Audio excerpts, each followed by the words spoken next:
ಇವಾಗ ಒಂದು ಪುತ್ತೂರಿನಿಂದ ಬಂದ ಟೀಮ್ ಅಂತ ಹೇಳ್ತಾ ಇದ್ದಾರೆ ಅವರು. ನಾವು ಮಗವರ ಇಲ್ಲಿ ಯಾರು ಫಿಶರ್ ಮ್ಯಾನ್ಸ್, ನಾವು ಎಕ್ಸ್ಪರ್ಟ್ ಫಿಶರ್ ಮ್ಯಾನ್ಸ್, ನಾವೇನು ಹೇಳಿದ್ರು ಕೂಡ ಕೇಳದೆ ನಾವು 3 ಬಾರಿ ಅವರಿಗೆ ರಿಕ್ವೆಸ್ಟ್ ಮಾಡಿದ್ದೇವೆ, ನೀಂದಲಿಕ್ಕೆ ಹೋಗಬೇಡಿ, ಕಡಲಿಗೆ ಇಳಿಬೇಡಿ ಅಂತ. ಆದರೂ ನಮ್ಮನ್ನು ಇದು ಕ್ಯಾರ್ ಮಾಡದೆ ಹೋಗಿದ್ದಾರೆ. ಇವಾಗ ನಮ್ಮವರು ಅವರಿಗೆ ಹೆಲ್ಪ್ ಮಾಡಿ ಅವರನ್ನು ಎಳೆದುಕೊಂಡು ಬಂದಿದ್ದಾರೆ ಶಿಪ್ನವರು. ನಾವು ಆಲ್ರೆಡಿ NMPT ಅವರಿಗೆ ಕೂಡ ಇನ್ಫಾರ್ಮ್ ಮಾಡಿದ್ದೇವೆ. ಪೊಲೀಸ್ನವರು ಯಾರು ಕೂಡ ರೆಡಿ ಇಲ್ಲ. ನಾವು ಇಲ್ಲಿ ಗುಡಕೊಪ್ಪಲದ ನಿವಾಸಿಗಳಾದ ಮೇಯ್ನ್ ಆಗಿ ಯಾದವಶ್ರೀ ಮತ್ತು ಸುಮನ್ ಇವರು ಹೆಲ್ಪ್ ಮಾಡಿದ್ರಿಂದ ಅವನನ್ನು ಕೊಂಡು ಬರಲಿಕ್ಕೆ ಸಾಧ್ಯವಾಯಿತು. ಈಗ ಅದು ನಾವು ಈಗ ಏನು ಹೇಳುದಂತಂದ್ರೆ, ಇನ್ನು ಯಾರು ಕೂಡ ನಮ್ಮ ಫಿಶರ್ ಮ್ಯಾನ್ಸ್ ಏನಾದರೂ ಹೇಳಿದರೆ ಅವರು ನಮಗೆ ಇದು ಮರ್ಯಾದೆ ಕೊಟ್ಟು ನಾವು ಹೇಳಿದಾಗ ಅವರು ನಡೆದುಕೊಂಡು ಹೋಗ್ಬೇಕು. ಇಲ್ಲಾಂದ್ರೆ ನಾವು ಸತ್ತಲೂ ಕೂಡ ನಾವು ಕೇರ್ ಮಾಡೋದಿಲ್ಲ. ಕಷ್ಟಪಟ್ಟು ಇವಾಗ ನಾವು ಎಷ್ಟು ರಿಸ್ಕಲ್ಲಿ ಹೋಗಿ ಅವರನ್ನು ಕೊಂಡು ಬಂದಿದ್ದೇವೆ.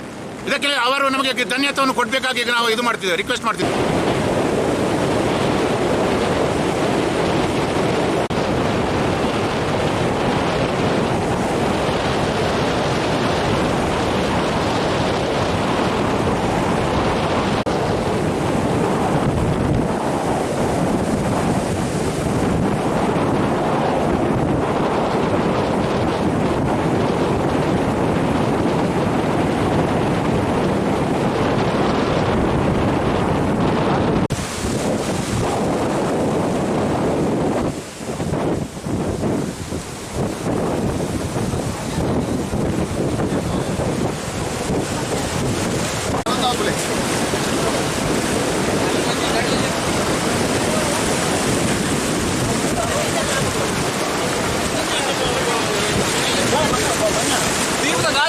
ಹೆಂಗೆ ಯಾರು ಐದಾರು ಬರ್ಬೇಕು ಹೆಂಗೆ ಗೊತ್ತಾಗ್ತದೆ ಯಾರು ರೋಡ್ ಬಂದೋಗ್ತಿ